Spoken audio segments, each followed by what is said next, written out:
नमस्कार, study for goals में आप सभी का स्वागत है। आज के लेक्चर में हम सब साइंस से रिलेटेड कुछ ब्रांचेस के नाम याद करेंगे, कुछ ट्रिक्स होंगे और कुछ इंटरेस्टिंग फैक्ट्स भी होंगे और एंड में होगा एक स्पेशल क्वेश्चन। तो स्टार्ट करते हैं। पहला ब्रांच है एपीकल्चर। मधुमक्खी पालन के अध्ययन को हम लोग एपीकल्चर कहते हैं। इसे बी कीपिंग भी कहते हैं। यह एक कृषि आधारित उद्योग है।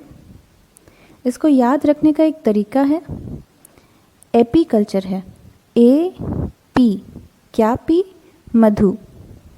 इससे याद रहेगा कि एपीकल्चर मधुमक्खी पालन के अध्ययन को कहते हैं।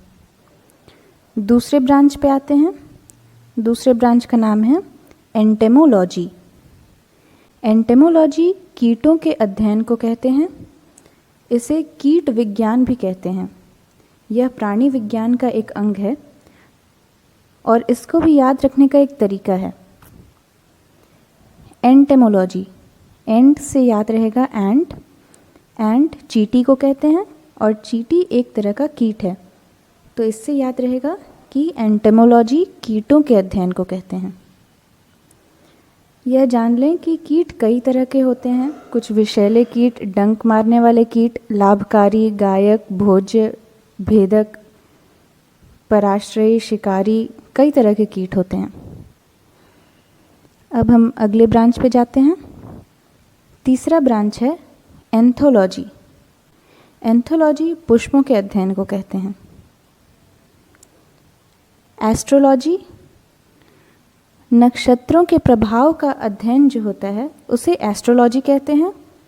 और एस्ट्रोनॉमी होता है तारों और ग्रहों से संबंधित विषयों का अध्ययन करना। अब अगले ब्रांच पे जाते हैं। अगला ब्रांच है डेंड्रोलॉजी। वृक्षों और झाड़ियों के अध्ययन को डेंड्रोलॉजी बोलते हैं। अगला ब्रांच है इक्थियोलॉजी। इक्थियोलॉजी यानी मछलियों का अध्ययन।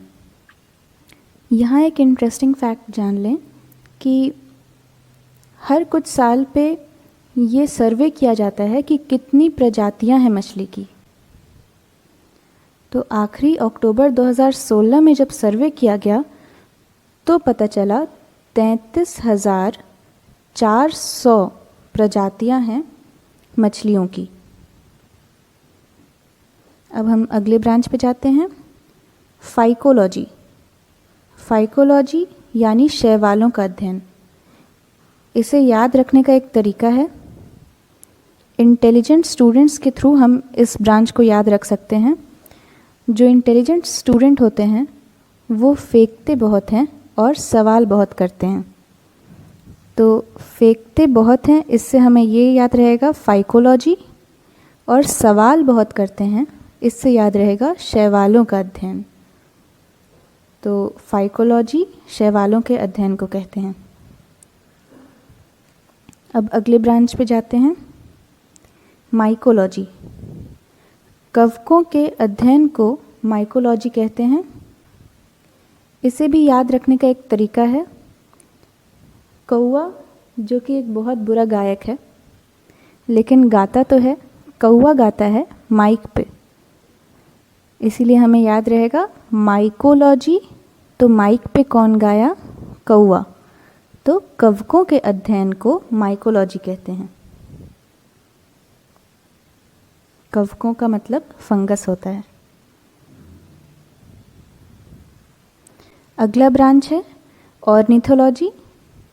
पक्षियों के अध्ययन को ऑर्निथोलॉजी कहते हैं। इसे पक्षी विज्ञान भी कहते हैं। इसके तहत हम पक्षियों की बाहरी और अंतररचना का वर्णन, उनका वर्गीकरण, विस्तार एवं विकास, उनकी दिनचर्या और मानव के लिए उपयोगिता, इन सब विषयों का अध्ययन करते हैं। इसे भी याद रखने का एक तरीका है, पक्षियों में एक सबसे महत्वपूर्ण पक्षी है मोरनी। मोरनी से हमें याद रहेगा ओरनी। ओरनी और मोरनी मिलता जुलता शब्द है, इसीलिए इससे याद रहेगा कि ऑर्निथोलॉजी पक्षियों का अध्ययन है। अब हम अगले ब्रांच पे जाते हैं, ऊफियोलॉजी। यानी सर्पों का अध्ययन। इसे भी याद रखने का एक तरीका है, सांप को देख के इंसान ऑफ हो जाता है, तो सांप को देख के ऑफ हो जाना, सर्पों का अध्ययन, ओफियोलॉजी। अब अगले ब्रांच पे जाते हैं। अगला ब्रांच है ऑस्टियोलॉजी। ऑस्टियोलॉजी यानी अस्थियों या हड्डियों के अध्ययन को हम ऑस्टियोलॉजी कहते हैं। ये नृविज्ञान और पुरातत्व की एक उपशाखा है। अगला ब्रांच है ओडोंटोलॉजी। दांतों के अध्ययन को ओडोंटोलॉजी कहते हैं। इसका अध्ययन दंत चिकित्सा में काम आता है और नष्ट हुई शरीर से व्यक्ति की जाति, पेशा, उम्र, लिंग आदि का पता लगाने में भी यह सहायक है। अब हम अगले ब्रांच को देखते हैं, पीसीकल्चर। पीसीकल्चर यानी मत्स्य पालन का अध्ययन। एक हमने देखा था इक्थियोलॉजी, वो था मछलियों का अध्ययन, ये है मत्स्य पालन का अध्ययन। तो कल्चर वर्ड जहाँ भी आएगा उसका मतलब होगा पालन करना, और लॉजी वर्ड जहाँ आएगा उसका मतलब होगा स्टडी करना। तो पीसीकल्चर यानी मत्स्य पालन का अध्ययन। याद रखने के लिए हम ये ध्यान में रख सकते हैं कि मछली पीसेस में खाते हैं, तो पीसीकल्चर जब भी आएगा तो पीसी से हमें ये पता चल जाएगा कि मछली से रिलेटेड है, और कल्चर है तो पालन होगा, तो मत्स्य पालन के अध्ययन को कहते हैं पीसीकल्चर। अगला है पोमोलॉजी यानी फलों का अध्ययन। इसको भी याद रखने का एक तरीका है, अनार एक फल है और इसका इंग्लिश में नाम है पोमेग्रेनेट। पोमेग्रेनेट, पोमोलॉजी मिलता जुलता शब्द है, तो याद रहेगा पोमोलॉजी यानी पोमेग्रेनेट यानी फलों का अध्ययन। अगला ब्रांच देखते हैं, सिल्वीकल्चर। काष्ठी पेड़ों के अध्ययन को सिल्वीकल्चर कहा जाता है। अगला ब्रांच है सौरोलॉजी, छिपकलियों का अध्ययन। इसे भी ध्यान रखने का एक तरीका है, छिपकली को देख के बच्चे शोर मचाते हैं, तो शोर मचाना सौरोलॉजी। किसे देख के? छिपकली को देख के, इसीलिए छिपकलियों का अध्ययन। अगला है सेरीकल्चर। रेशम कीट पालन का अध्ययन सेरीकल्चर कहा जाता है। कच्चा रेशम बनाने के लिए यह एक कृषि आधारित उद्योग है। इसको भी याद रखने का तरीका है, रेशम की साड़ी, इससे याद रख सकते हैं। साड़ी से याद रहेगा सेरीकल्चर और रेशम से याद रहेगा रेशम कीट पालन का अध्ययन। तो सेरीकल्चर यानी रेशम कीट पालन का अध्ययन। अगला है साइटोलॉजी या कोशिकीय। कोशिका के बहुमुखी अध्ययन को कोशिकीय कहते हैं या साइटोलॉजी कहते हैं। एक बात जान लें, कोशिका के दो मुख्य भाग होते हैं, यानी दो मुख्य भागों से वो मिलके बना होता है। एक होता है केंद्रक, जिसे कि न्यूक्लियस भी कहते हैं, और दूसरा होता है केंद्रक कोशिक द्रव्य, जिसे कि साइटोप्लाज्म भी कहते हैं। कोशिका के अध्ययन के लिए हम सूक्ष्मदर्शी या माइक्रोस्कोप का इस्तेमाल करते हैं। अगला और आखिरी ब्रांच है एंथ्रोपोलॉजी यानी मानव शास्त्र। इसे नृविज्ञान भी कहते हैं। इसके तहत हम मनुष्य के समाज के अतीत और वर्तमान के अनेक विषयों का अध्ययन करते हैं। एक बार क्विक रिवीजन कर लेते हैं उन सारे ब्रांचेस का जिनको हमने ट्रिक के थ्रू याद किया था। ऑर्निथोलॉजी, ऑर्नी से याद आया मोरनी, यानी पक्षियों के अध्ययन को ऑर्निथोलॉजी कहते हैं। ऊफियोलॉजी, ऊफियो यानी ऑफ हो जाना, सांप को देख के इंसान ऑफ हो गया था, तो सर्पों के अध्ययन को ऊफियोलॉजी कहते हैं।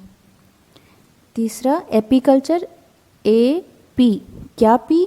मधु, मधुमक्खी के पालन को एपीकल्चर कहते हैं। मधुमक्खी पालन के अध्ययन को एपीकल्चर कहते हैं।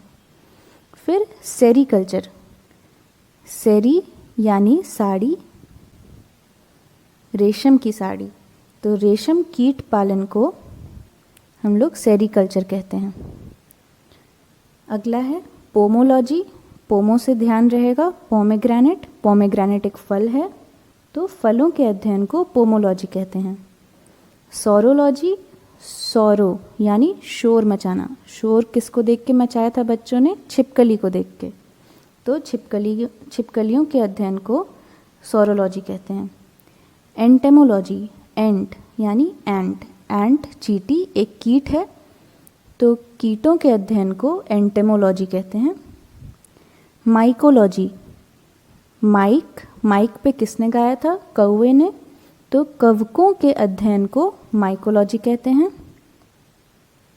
फिर है फाइकोलॉजी, फाइकोलॉजी का ट्रिक क्या था? इंटेलिजेंट स्टूडेंट, इंटेलिजेंट स्टूडेंट फेंकते बहुत हैं, फाइकोलॉजी, और सवाल बहुत करते हैं, तो सवाल बहुत करते हैं से याद रखें, शैवालों के अध्ययन को फाइकोलॉजी कहते हैं। इसी के साथ हमारा ये लेक्चर समाप्त हुआ। आपके लिए आखिर में एक क्वेश्चन है, कमेंट बॉक्स में लिखकर बताइएगा कि एस्ट्रोलॉजी और एस्ट्रोनॉमी इन दोनों में क्या अंतर है? एस्ट्रोलॉजी और एस्ट्रोनॉमी लिखकर कमेंट सेक्शन में बताएं। आगे भी इसी तरह के रोचक जानकारियों और ट्रिक्स के साथ हम सारे इम्पोर्टेंट क्वेश्चंस कवर करते रहेंगे। तब तक के लिए आप जुड़े रहें स्टडी फॉर गोल्स से। धन्यवाद।